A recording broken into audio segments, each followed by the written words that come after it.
Good morning. Chapter 9 complete हो गया था।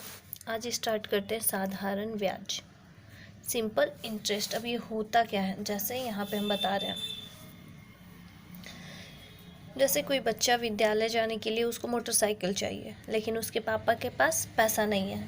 ठीक, तो उसके मम्मी पापा क्या करते हैं, मम्मी पापा बैंक से कर्ज ले लेते हैं कोई भी मोटरसाइकिल ख़रीदने के लिए, या लोन होता है एजुकेशन लोन, तो वो मोटरसाइकिल ख़रीदने के लिए बैंक से कर्ज लेते हैं।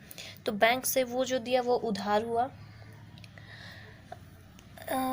आप लोग को नहीं, बड़े को पता होगा, जैसे बैंक से हम लोग कोई चीज़ भी उधार लेते हैं, कर्ज लेते हैं, तो जब हम लोग को बैंक में पैसा चुकाना रहता है तो हम लोग जितना पैसा लिए हैं उससे ज़्यादा पैसा देना रहता है। वो मंथली बांध देता है कि 100 का 5% लगेगा, परसेंट निकालना सीखे हैं।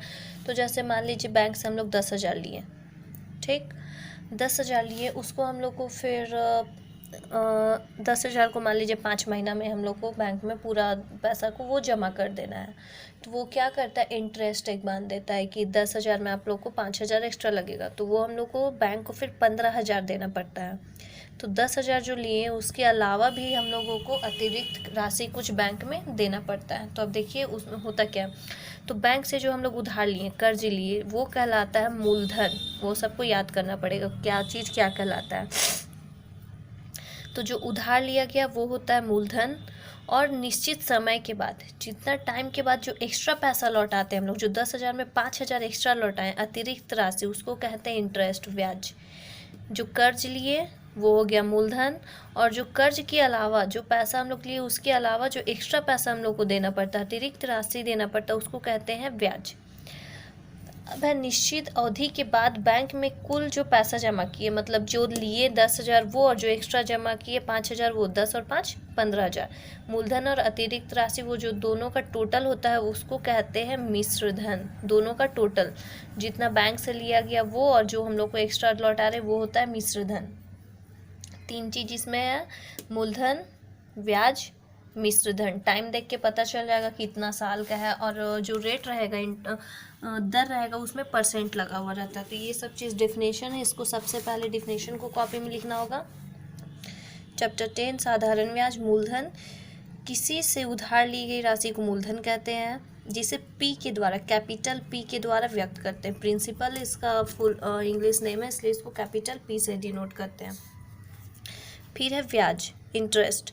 निश्चित समय के बाद बैंक द्वारा वापस ली गई अतिरिक्त राशि को ब्याज कहते हैं, जिसको आई के द्वारा, कैपिटल आई के द्वारा, ये सबको नोट्स कॉपी में लिख लीजिएगा, इसको इंटरेस्ट। मिश्रधन को अमाउंट कहते हैं, इसलिए इसको कैपिटल ए के द्वारा डिनोट किया जाएगा, जिसका डिफिनेशन है एक निश्चित समय के बाद लौटाए गए ब्याज सहित मूलधन और को मिश्रधन कहते हैं। फिर है साधारण ब्याज, सिंपल इंटरेस्ट।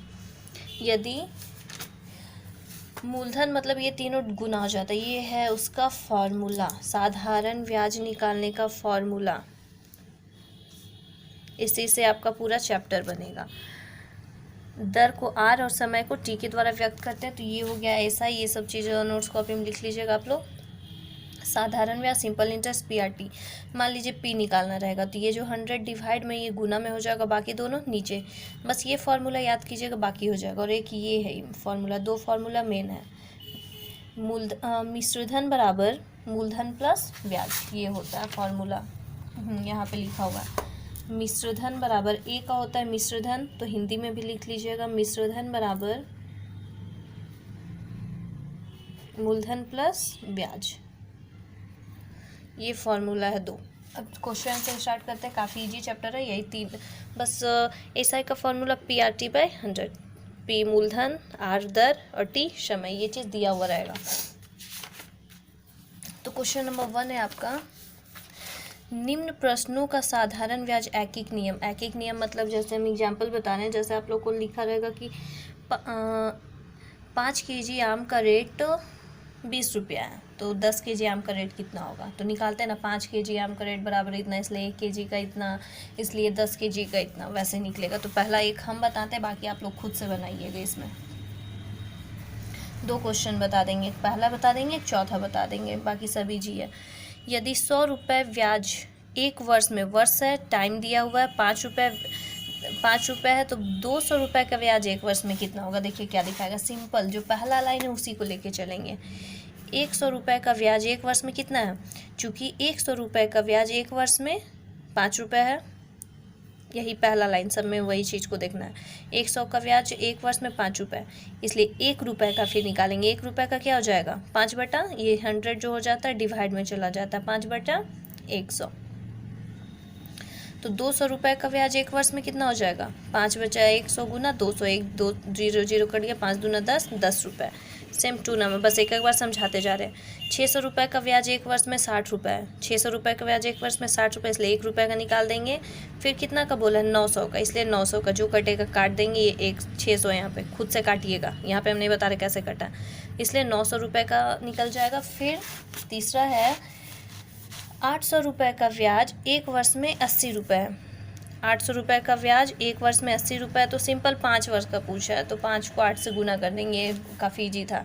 इसलिए 800 रुपये का ब्याज 5 वर्ष में 80 गुना 5, 400 रुपये। सिंपल।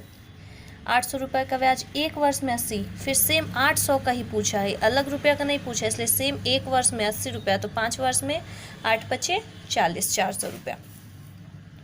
700 का साधारण ब्याज एक वर्ष में 30 है, ठीक। 700 का साधारण ब्याज एक वर्ष में 30 है, इसलिए 1 रुपये का निकाल देंगे। फिर कितना का पूछा है, इसलिए 1400 का।